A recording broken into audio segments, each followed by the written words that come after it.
হেৰা কি কৈছা অ আজি বৰ ভকভকে গৰম এটা উঠিছো বৰষুণে দিব নেকি বৰষুণ দিলে আকৌ বৰ চিন্তা হয় নহয় আমাৰ এই দ মাটি তাতে আকৌ বৰষুণ এজাক দিলেই পানী বুৰে এতিয়া মই সেই লুখিনি কাটি থৈ আহিব লাগিব গৈ পিনি হেৰা শুনিছানে চাহটো এতিয়া নাখাওঁ মই পথাৰৰ পৰা আহোঁগৈ পথাৰৰ পৰা আহিয়ে চাহটো খাম আৰু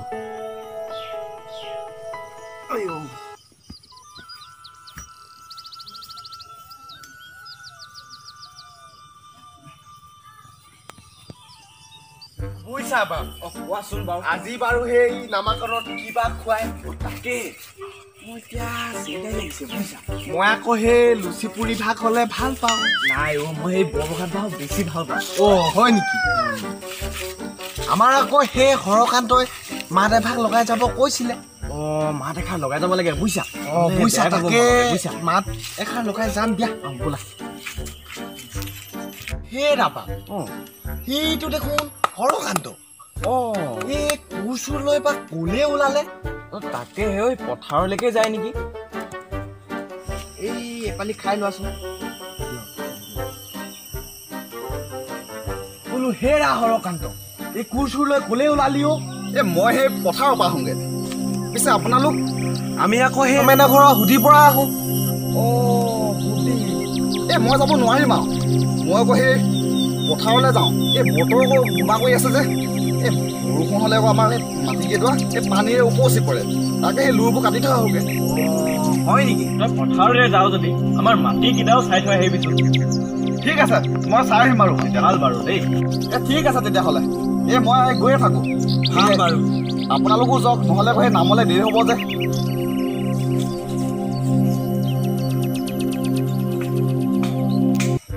আমি বাপ তেনেহ'লে গৈ থাকোঁ ব'লা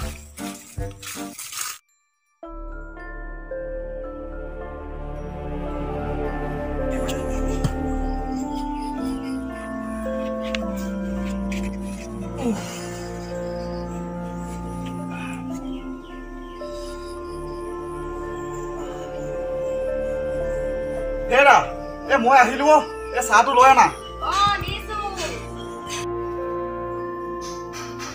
গৈছিলেহে ইমান সোনকালে আহিলেই নে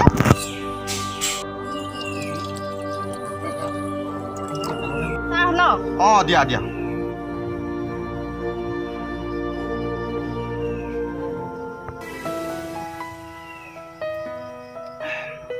শুনিছানে এইবাৰ আমাৰ এই খেতিখিনি বৰ ধুনীয়া হৈছে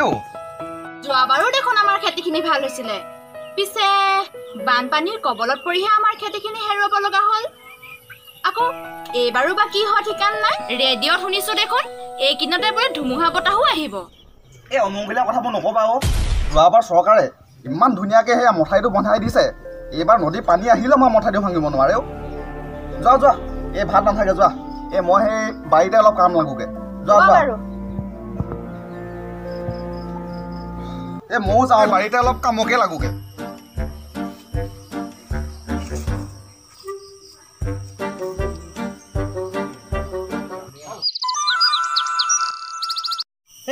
বৰষুণ যাক নেৰাই হ'ল দেখোন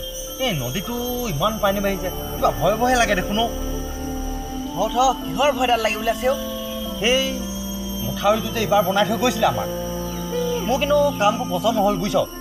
কিবা ভয়ে ভয়ে দেখোন লাগি আহে কথাবোৰ চিন্তা কৰিলে যোৱাবাৰ ইমান ধুনীয়াকৈ বনাই থৈ গৈছে কিহৰ ভয়ডাল কৰিবলৈ আছে আজি আকৌ কথাটো ক'বলৈ সহজ কিন্তু শুনিবলৈ বেয়া হ'লেও এটাই সত্য যে চৰকাৰৰ পৰা যিবোৰ আঁচনি আজিলৈকে বনাইছে পিছত কিন্তু এটা কেলেংকাৰী ধৰা পৰে বাদ দেই সেইবোৰ কথা আজি কমলৰ ঘৰত বিয়া নহয় বৰষুণে বন্ধ কৰিলে আজি কমলৰ ঘৰত বিয়া আছিলে ন তাকেহে গৈ যাওঁ জানো গৈ দুখনমান কিন্তু মাৰি থৈ আহিব পৰা যায় গৈ যাওঁ কিমান পাৰিবি খাবলৈ ৰুটি তই কিমান পাৰিবি কচোন মই পাৰিম 50খনমান বাপৰে 50খন তই কিমান পাৰিবি মই তোৰ 55খনমান পাৰিব লাগে মোক কি বেচিছোন বৈ চাওঁ বৈ দেখা যাব কোনে কিমান পায় আমাৰ মঠাইটো ভাগিলে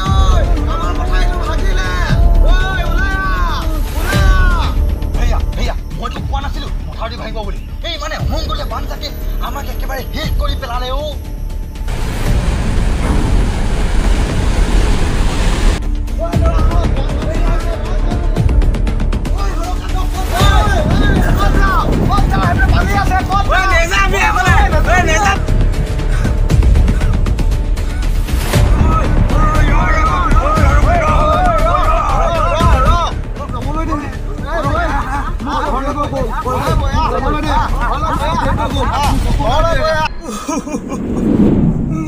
মোৰ সকলো শেষ কৰি গ'ল বানে মোৰ সকলোখিনি লৈ গ'ল তহঁতি মোক মৰিবলৈও যাবলৈ নিদিলি বানেগড়ৰ গাঁওখনত কিবা এটা কৰিম বুলি সপোন দেখিব নোৱাৰিলোৱেই বছৰেকৰ মূৰত খেতিখিনিও ভালকৈ কৰিব নোৱাৰিলোঁ চব বানে লৈ গ'ল আমাৰ নিচিনা সাধাৰণ মানুহক প্ৰত্যেক বছৰে বানপানীয়ে আমাক খুন্দা কৰি আহিছে কি কৰোঁ উপায় নাইকিয়া হ'ল নীতিগ্ৰস্তই এই আমাৰ নিচিনা সাধাৰণ মানুহক একদম বানগ্ৰস্ত কৰি পেলালে এইটো কথা কিন্তু তই ঠিক ক'লি প্ৰত্যেক বছৰে বানে গৰকা লোকসকলক বানে ক্ষতিগ্ৰস্ত কৰা লোকসকলক চৰকাৰে এবাৰ হ'লেও চকু মেলি চাব লাগিছিল এটা কথা কিন্তু সঁচা যে চৰকাৰে বানগ্ৰস্ত ৰাইজসকললৈ আঁচনিসমূহ প্ৰদান কৰিছে যদিও যিসকল লোকে আচলতে সৰ্বসাধাৰণ লোকে সেই আঁচনিটো পাব লাগিছিলে কিছুমান কূটনৈতিক মনোভাৱৰ কাৰণে সেই আঁচনিৰ পৰা কিন্তু এতিয়াও বঞ্চিত হৈ আছে আৰু তেনেকুৱা ধৰণৰ দুৰ্নীতিৰ মেৰপাকত পৰি যোৱা বছৰ নিৰ্মাণ কৰা মথাউৰি একে বছৰতে ভাঙি শুদ্ধ অনুৰোধ জনাইছোঁ যে প্ৰত্যেক বছৰে যিসমূহ অঞ্চল বানপানীত কবলত পৰি আহিছে সেইসকল লোকক চৰকাৰে 1 মিনিটো পলম নকৰি তাৎক্ষণিকভাৱে উদ্ধাৰৰ আৰু সহায় কৰিব লাগে আৰু বানপানীত পৰা লোকসকলে গম পায় যে তেওঁলোকৰ দুখ দুৰ্দশাৰ কথা আনে কোনোৱে নুবুজে সেইবাবে চৰকাৰলৈ অনুৰোধ তেওঁলোকক তাৎক্ষণিকভাৱে সহায় কৰিব লাগে আৰু আমাৰ এটি সৰু অনুৰোধ আমাৰ সাধাৰণ মানুহ বুলি ভাবি বানগ্ৰস্তৰ ৰাইজসকলৰ আৰ্তনাদ আৰু আমাৰ বিননি শুনি আপোনালোকে যদি বানগ্ৰস্তৰ ৰাইজসকললৈ একো দুৰ্নীতি নোহোৱাকৈ কিছুমান আঁচনি আগবঢ়াব খোজে তেতিয়াহ'লে আমি অনাগত দিনত কৃতাৰ্থ হ'ম আৰু বানগ্ৰস্ত ৰাইজসকলৰ দুখ দুৰ্দশা একেবাৰে নাইকিয়া হৈ পৰাটো নিশ্চিত